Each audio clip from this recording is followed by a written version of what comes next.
YouTube, and welcome to another episode of the Albino Rhino Beer Review. You have me, the Rhino, and we're looking at a beer from the Block 3 Brewing Company. This was brought over by Colgate. It was, dropped off to Colgate. Dropped off to Sensodyne by Colgate, and Sensodyne brought it over. Excuse me. This is a Belgian Pale Ale from Block 3. It's 4.97% alcohol. It's living in color.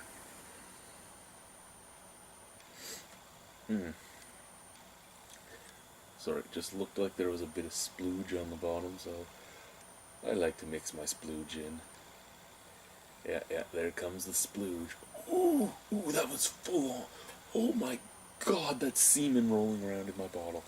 Oh my god, that is oh my god, that's disgusting. Oh my god. I like mixing my splooge in normally. I don't know if I do right now. Like, it's full on sea monkeys moving in there. Let's pop her. And pour her into the left glass.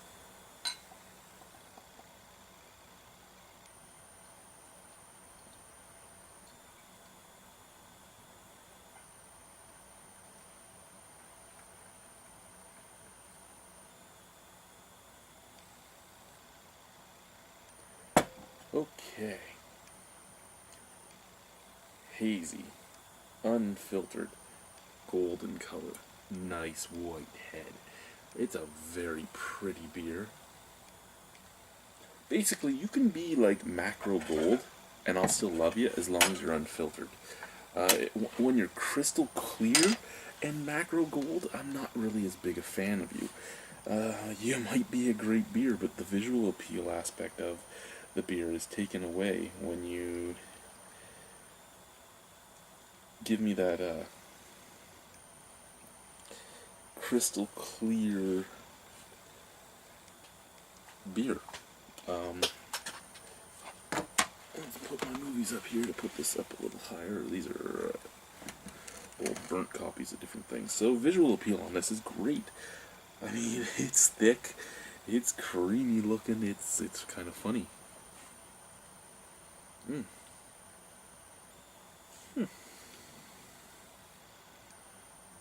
You know what? It smells like it's all North American hops in this Belgian style pale ale, which is perfectly fine.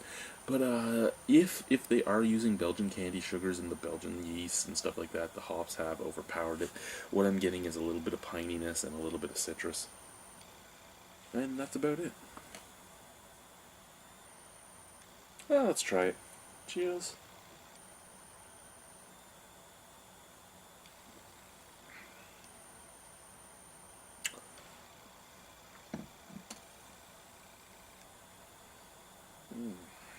I don't know.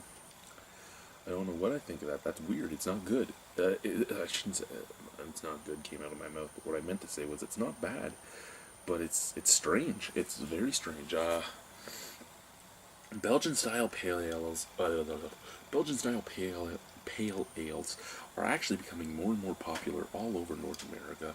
You find them everywhere. Everyone makes one, and you know what type of flavors you're expecting out of one. And this isn't giving it, and I think that's the part of it that's weird for me, is I'm not getting the flavors I'm expecting to get out of it. But it's not a bad beer.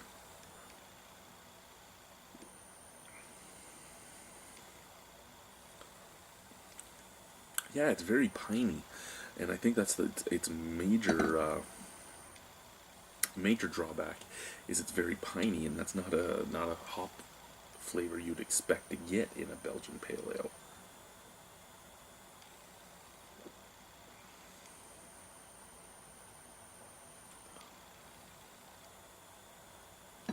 It doesn't have that, well, it has it slightly. I was going to say it doesn't have that telltale Belgian sweetness up to the forefront, the malt bill and the sugars and all that.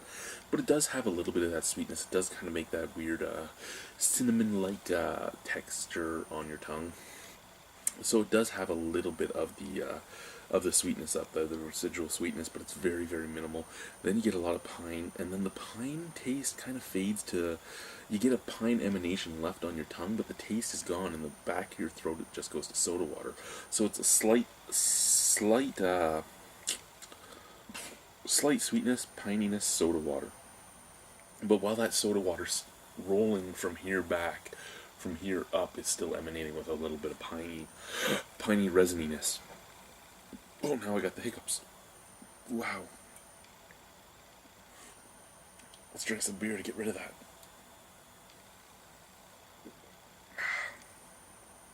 So, visual appeal is an A. Scent, not really there. Scent, probably a C minus. So visual appeal is an A. Aroma, a C minus. Taste, probably somewhere between a C plus and a B minus. Not a bad beer, an interesting beer. A beer that's actually taken a hop that I usually hate and made it into a hop that I can enjoy. I mean, I don't like piney, I don't like cedary, I don't like that type of hop all that much, but it works in this. It works. And the beer is just so subtle in flavor that it works as well.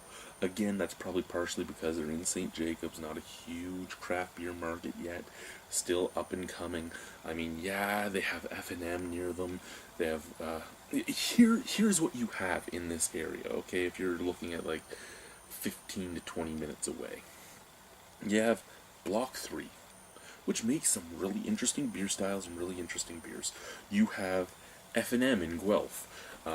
F&M, George knows how to make beer. He can make some really, really amazing, strange, off the oddball beers, but his owners want their core brands all the time that they know they can sell. Those core brands, fairly safe. Wellington in Guelph. Wellington, again, their brewers know how to make some great stuff, and they do show it off in their Welly one-offs and their 29th anniversary brews and stuff. But other than that, they're fairly safe.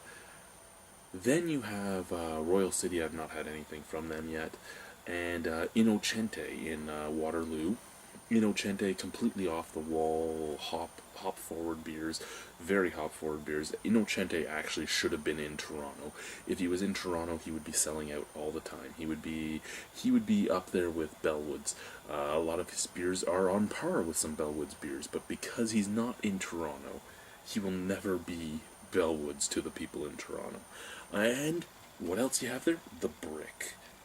And we all know the Brick, right? Waterloo, Red Cap, Red Baron, Formosa, all that stuff. So it's not a huge craft beer area. There's a lot of breweries for that area in that little span of stuff. But I'd say these guys and Innocente are doing the most interesting things in that area.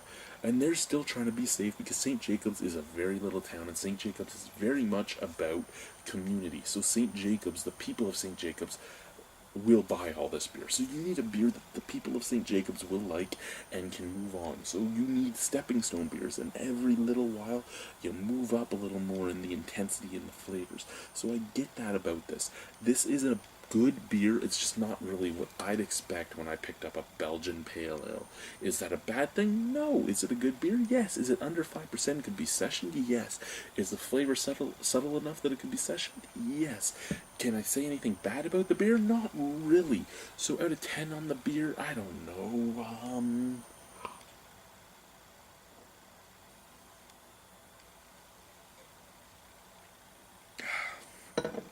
6.75. It's good. I could recommend it. I can stand behind it, but I wouldn't buy it again.